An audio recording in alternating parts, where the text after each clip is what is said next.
Memory, December 1965, 5 years old. My mama tells me in a scary, loud, life-threatening voice to stop scratching my Coochie Snorcher. I become terrified that I've scratched it off down there. I do not touch myself again, not even in the bath. I'm afraid of water getting in and filling me up so I explode. I put Band-Aids over my coochie to cover the hole, but they fall off in the water. I imagine a stopper, a bathtub plug up there to prevent things from entering me. I sleep with 3 pairs of happy, hot pattern cotton underpants underneath my snap-up pajamas.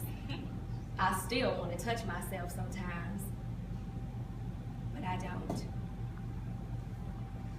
Memory, 7 years old.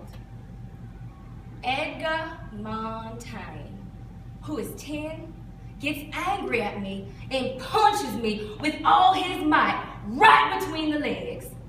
It feels like he breaks my entire self. I limp home.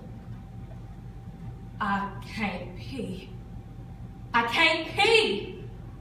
My mama asked me what's wrong with my Coochie Snorcher, and when I tell her what Edgar did to me, she yells at me and tells me to never let anyone touch me down there again.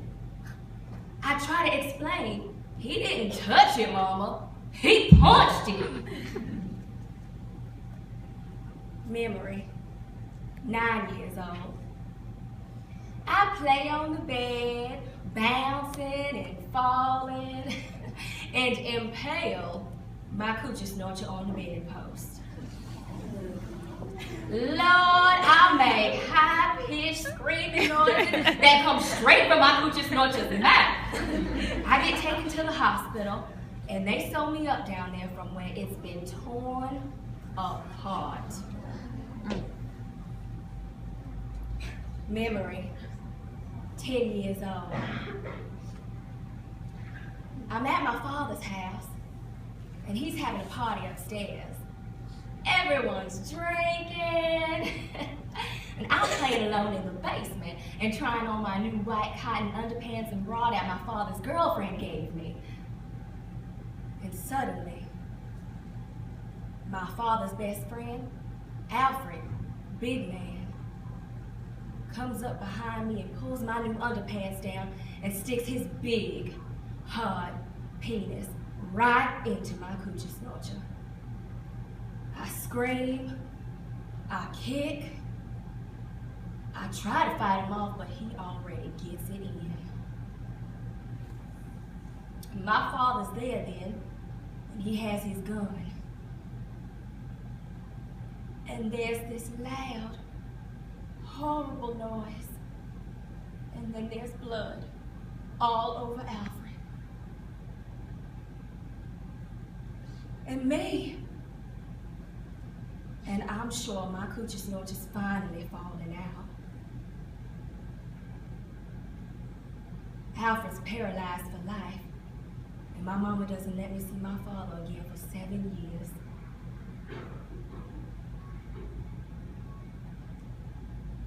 Memory, 16 years old. My Coochie Snorcher is a very bad place.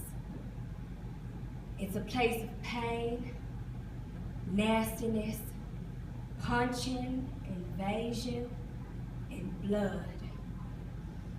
It's a bad luck zone. It's a place of mishaps.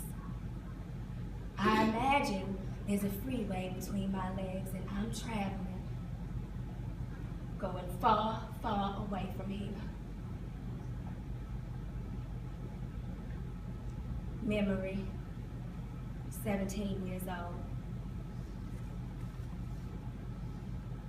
There's this gorgeous 24-year-old woman in our neighborhood, and I stare at her all the time.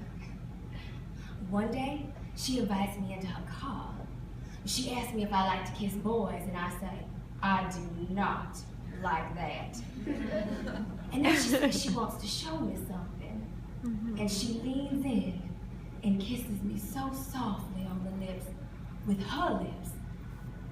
And then she puts her tongue in my mouth. And wow. She asked me if I want to come to her house. And then she kisses me again. And she tells me to relax, to feel it, to let our tongues feel it. She asked my mom if I could come spend the night, and my mother's so delighted that such a beautiful, successful woman has taken an interest in me. I'm scared, and I can't wait. Her apartment's fantastic. She's got it hooked up. It's the 70s. The mood lights, the fluffy pillows, the beads. I decide right then that I want to be a secretary like her when I grow up. She makes a vodka for herself, and then she asks what I want to drink, and I say, same as she's drinking. She says, I don't think your mama would like you drinking vodka. And I say, well, she probably wouldn't like me kissing girls either. And the pretty lady makes me a drink. Then she changes into this chocolate satin teddy. She's so beautiful. I always thought bulldaggers were ugly. I say, you look great. And she says, so do you. And I say, but I've only got on this white cotton bra and underpants. Then she dresses me, slowly, in another satin teddy. It's lavender like the first soft days of spring. The alcohol has gone to my head and I am loose and ready. Look like it. There's a picture over her bed of a naked black woman with an afro. And she gently and slowly lays me on the bed, and just our bodies rubbing makes me come. Then she does everything to me and my Coochie Snorcher that I always thought was nasty before. And wow, I get hot and wild. She says, your vagina, untouched by man, smells so fresh, so nice. I wish I could keep it that way forever. I get crazy wild. And then the phone rings. And of course, it's my mama. And I'm sure she knows. She catches me at everything. And I'm breathing heavy, and I try to act normal when I get to the phone, and my mama asks me, what's wrong? You been running? I say, no, mama, exercising. Then she tells the beautiful secretary to make sure that I'm not around any boys. And the lady tells her, trust me, ain't no boys around here. Afterwards, the gorgeous lady teaches me everything about my Coochie Snorcher. She makes me play with myself in front of her, and she teaches me all the different ways to give myself pleasure. And she's very thorough. She says that I should always know how to give myself pleasure so that I never have to rely on a man. In the morning, I'm worried that I've become a bush because I am so in love with her. And she laughs. But I never see her again. I realized later that she was my surprising, unexpected, politically incorrect salvation. She transformed my sorry-ass Coochie Snorcher and raised it into a kind of heaven.